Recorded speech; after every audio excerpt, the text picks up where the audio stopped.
Hi and welcome. My name is Todd Worley. I'm a successful blogger and online entrepreneur. And well, today I kind of want to go over 5 simple SEO tips to actually help you improve your blog posts in the eyes of Google and other search engines and what have you. Now, these 5 tips actually go, and I've gone and seen other people's blogs and stuff like that, and I see people not actually incorporating a lot of this stuff into their blog posts. So this is kind of why I wanted to go over some of these simple tips just to help people out there improve their blog rankings and all that good stuff. So let's get into it here. Enough jibber jabber. Actually, today I feel so sluggish. It's like Monday. I'm waking up. I'm like, oh, I did not want to get up today. It's horrible. Ugh. Mondays are never any fun. After a fun weekend and stuff like that, it's just like, ugh, back to the grind. So the first thing that we want to actually incorporate into all of our blog posts is images. Yes, images are actually very important in Google's eyes. It's another way to make your blog post more engaging to the user, and anything that is more user friendly is going to be better SEO wise in general, okay? Now, one important factor that a lot of people don't actually know is that with your images, you need to do your alt tags or your alt text, okay? And inside your alt text, you need to have your keywords. Okay? Yes, images do need keywords in them. Okay? Images are a big factor when it comes to SEO purposes and stuff like that. And by incorporating keywords into your images and stuff like this actually helps Google know the topic of your blog posts and all this other stuff, so that it can actually incorporate the surrounding text within the alt text of your images. Pretty cool stuff, right? And it can actually kind of determine more of what your topic is about, okay? So very important stuff. Plus, images are very user friendly. It kind of gives the eyes a break from text. If all you do is just pop over and see a bunch of text on someone's blog post, it's just like, do I really want to read all this? But if you see a nice little image or something like that kind of sparks some curiosity, and this is one of the tricks with images. Actually, I'm going to be doing a nice little blog post next week about where to get free images, how to doctor them up, and all this good stuff. But one of the key aspects to imagery is keep your images simple, okay? There's a lot of noise out here on the internet, a lot of noise, and it's actually kind of funny because the only way that you can really cut through the noise, the ads, and all this good stuff is by keeping your images simple, keeping them almost tranquil to where people just kind of look at them just like, wow, that's a really great image. I can just stare at that all day. One of those types of images, okay? Let's see here. What do we got next? Next, we got a keywords in your title. Very important. Okay? Keywords in your title. You want to keep your keywords as far to the left in your title as possible. Why? Because when Google actually starts crawling over your blog post or whatnot, it crawls from left to right, kind of like you read. So if you keep your images right in here, the first thing that Google's going to hit is not images.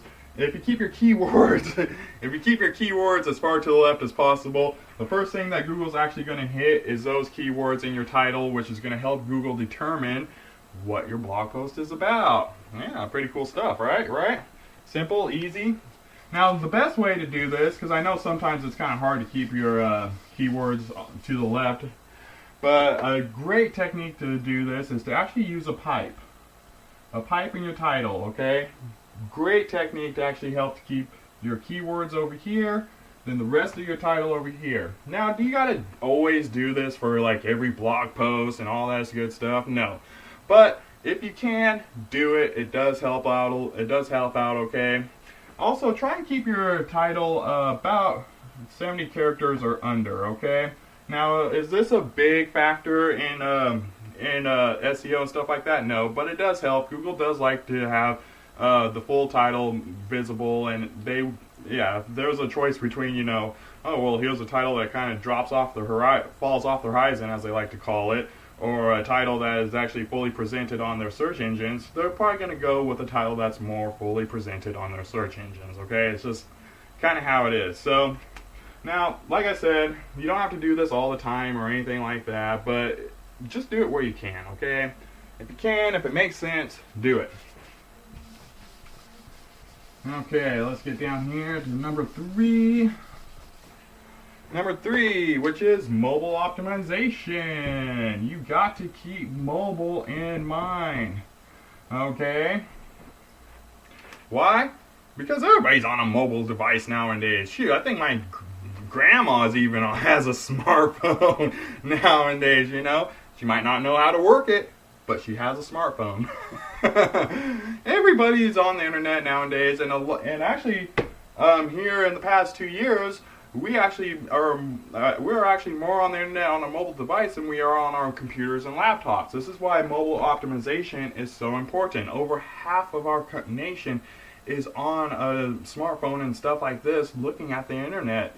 Okay, so it is detrimental to keep your blog posts mobile friendly. Now, some simple techniques to do this is, one, you got to make your posts easy to scan, okay? Don't make your paragraphs too long, okay? I see a lot of people who have these really big, long paragraphs, okay? This is going to be a big, big eye strain on any mobile device. They're going to look at it, and it's going to look like a freaking novel, and you're just like, yeah, we're just going to kind of skip this one. Okay, so break up your paragraphs, break them up small, do like maybe 1 or 2 lines per paragraph at tops, okay, because what happens is, in your WordPress and stuff like that, you know, it looks a lot bigger than it's going to when it actually gets out there. So your sentence might look like maybe 1 single line, but when it gets out and published, one, you got your sidebar over here, which is going to squish it down, but even on mobile, it goes down even a little bit further. So always keep your paragraphs to maybe 1 or 2 lines at tops, okay, guys? Also your site images. Back up here to imagery or whatnot. If you do have site images and stuff like that, and you're kind of hugging your content around there, make sure your site images are small enough to where even on a mobile device, it's not going to sit there and be like, you know, a bunch of text, one big image, and then a bunch more text, but it kind of maintains that text that's hugging around the image, okay? Just a little SEO tip. My suggestion is to go about 450 on the width there, okay? About 450 on the width of images. You don't need any more than that, because it will kind of start messing up on mobile devices and stuff like that, okay? Okay, next one we got here. Ooh, I like this one. This one's kind of fun. Latent Semantic Indexing, or LSI. Now, as cool as this word sounds, because honestly it sounds really cool, and if you just say it, Latent Semantic Index, makes you sound really intelligent just saying it or whatnot. But the actual concept behind this word is very, very simple, okay? It's actually using synonyms, or words that are pertaining to, you know, kind of your root word or your topic and stuff like this, okay? Your keywords and all this good stuff. So if I'm doing a blog post about dogs, say for instance, well, to do latent semantic indexing, we want to incorporate words in our blog post like canine, collar, dog food, you know, just things that actually pertain to dogs themselves. Puppy, paws, you know. This is all latent semantic indexing is, okay? Google has actually developed algorithms and stuff like that that kind of do these word comparisons and all this good stuff. So by incorporating words that actually pertain to your keyword or topic and stuff like this, this will help you increase your ranking. These are actually latent semantic indexing is what I like to actually call the new keywords of the future, because we don't do keyword stuffing anymore. I'm not going to sit there and go through my blog post and keep saying dog, dog, dog, dog 100 million times just to try and get ranked better for the keyword dogs. Okay, but instead, I'm going to use latent semantic indexing, and I'm going to stuff a bunch of words that pertain to dogs and stuff like that so that I can get ranked higher in the search engines. And last but not least, yes, I think I saved the best one for last here, and that is time on site. I know my whiteboard's so small here. Can only fit 4 topics. Okay, so number 5, time on site. Probably doesn't help that my handwriting's so huge too. Time on site. Time on site is a big one, okay? Actually, did you know that the average time on site is 8 to 15 seconds? Yeah. 8 to 15 seconds is the average time on site for any website out there doing Google's and search engines or whatnot.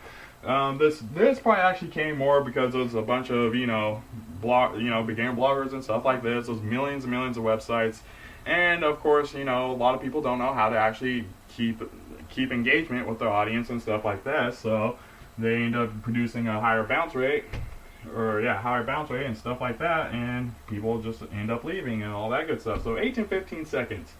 That's the average. That's the average time on site for a lot of websites out there. Now, how do we actually increase your average time on site? One of the best ways to increase time on site is by doing what I am doing right now. By incorporating a video. This is actually a big secret to actually increasing that time on site. Okay, because what's going to happen if you create a 7 to 10 minute video, that's all you really need. Okay, could be less, could be more. That's kind of just the general average that I give. But by incorporating a 7 to 10 minute video on your website, your average time on site actually goes up above a minute. Okay, that is huge. That is huge. Okay, I mean that's four times more time on, or 4 times more. Oh, I really don't know how you'd say that, but it's 4 times more time on site. If that makes any sense. Kind of a little tongue twister there, but yeah. So incorporating video is huge. Plus, it's also a better way to actually engage with your audience. It gives people a sense of who you are, what you're about. You can only convey so much through written text and stuff like that. But if you start incorporating video and stuff like that, people start to see your mannerisms, people start to see a little bit more of your personality, and it's a great way not only to increase your time on site, but to actually relate a whole lot more to your audiences. Well, I hope you enjoyed this video. Go on and read the blog post below, and God bless.